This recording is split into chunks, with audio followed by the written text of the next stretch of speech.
রংপুর ৪ আসন থেকে নির্বাচিত মাননীয় সংসদ সদস্য জনাব আক্তার হোসেন একটি সম্পূরক প্রশ্ন করতে পারেন। ধন্যবাদ। মাননীয় স্পিকার, আপনার মাধ্যমে মাননীয় মন্ত্রীর দৃষ্টি আকর্ষণ করছি।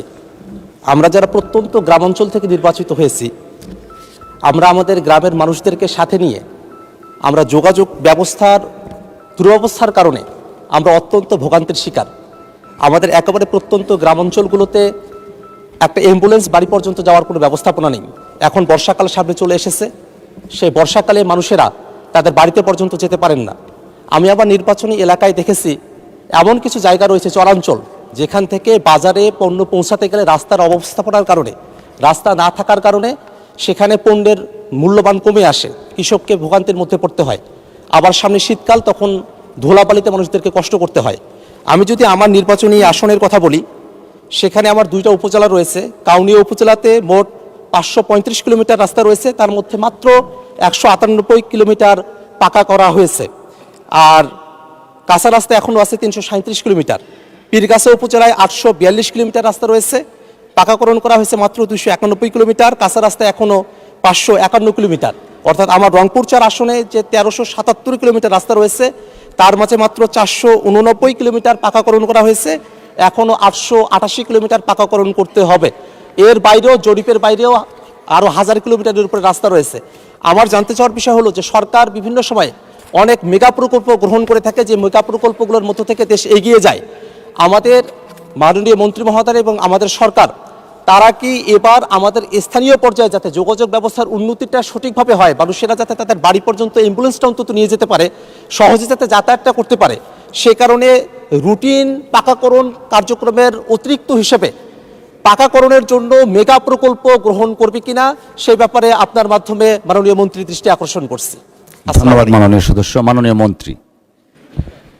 ধন্যবাদ মাননীয় স্পিকার। সে সঙ্গে আমি মাননীয় সংসদ সদস্যকে ধন্যবাদ জানাতে চাই যে তিনি এই গ্রাম বাংলার প্রায় সব সংসদ সদস্যের মনের কথাটা বলেছেন। দুর্ভাগ্য আমাদের যে বিগত ফ্যাসিস্ট সরকারের আমলে এই উন্নয়নের নামে, মেগা প্রজেক্ট অথবা উন্নয়নের নামে যে চরম দুর্নীতি করা হয়েছে, সেটার ফলেই আজকে আমরা মাত্র 1 মাস হল সরকার এসেছি এবং সেটা আমরা উপলব্ধি করছি। এবং দুর্ভাগ্যক্রমে বিগত অন্তর্বর্তীকালীন সরকার আমলেও যারা দায়িত্বে ছিলেন, তারা নিজ নিজ এলাকায় ফান্ড নিয়ে চলে গেছেন, কিন্তু বিশেষ করে উত্তরাঞ্চলের অঞ্চলগুলোতে এই রাস্তাঘাটগুলো একেবারেই আপনার নেগলেক্টেড থেকে গেছে। আমি আপনার মাধ্যমে মাননীয় সংসদ সদস্যকে এই কথা দিতে পারি যে ইনশাআল্লাহ আগামী দিনগুলোতে আমরা এই ধরনের কোনো দুর্নীতিকে প্রশ্রয় না দিয়ে আমরা গ্রামাঞ্চলের রাস্তাঘাটগুলোকে, যোগাযোগ ব্যবস্থাকে সবচেয়ে বেশি গুরুত্ব দিয়ে কাজ করব ইনশাআল্লাহ। মাননীয় স্পিকার, ধন্যবাদ। ধন্যবাদ মাননীয় মন্ত্রী।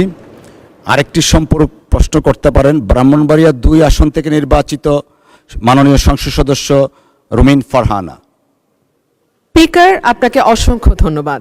মাননীয় স্পিকার, আমার কর্মজীবনে আপনাকে আমি কোর্টে পেয়েছি, সহকর্মী হিসেবে রাজনৈতিক দলে পেয়েছি, এবং অত্যন্ত চমৎকার একটি পরিবেশে আমরা একসাথে কাজ করেছি। আশা করি সামনের দিনগুলোতেও আপনার সেই সহযোগিতা অব্যাহত থাকবে। মাননীয় স্পিকার, আপনার মাধ্যমে মাননীয় মন্ত্রীর কাছে আমার প্রশ্ন, ব্রাহ্মণবাড়িয়া 2 তথা সরাইল, আশুগঞ্জ এবং বিজয়নগরের একাংশ, মাননীয় স্পিকার, এখানে 2টো ইউনিয়ন আছে, পাকশিমুল এবং ওরাইল। এই 2টো ইউনিয়নের ভেতরে যেই গ্রামগুলো, সেখানে যাবার জন্য কোনো রাস্তা নেই।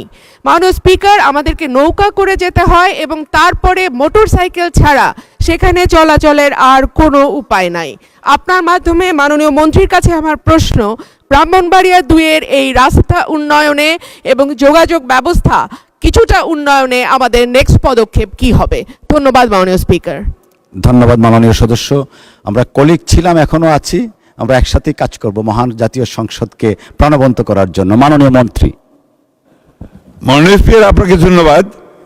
মাননীয় সংসদ সদস্যকে আমি আশ্বস্ত করতে চাই যে তিনি যদি এই বিষয়গুলোর সুনির্দিষ্ট প্রস্তাব নিয়ে আমাদের মন্ত্রণালয়ে চিঠি পাঠান, তাহলে অবশ্যই আমরা অগ্রাধিকারের ভিত্তিতে এই ইউনিয়ন দুটোর যোগাযোগ ব্যবস্থা উন্নত করবার চেষ্টা করব। ধন্যবাদ আপনাকে মাননীয় স্পিকার। ধন্যবাদ মাননীয় মন্ত্রী।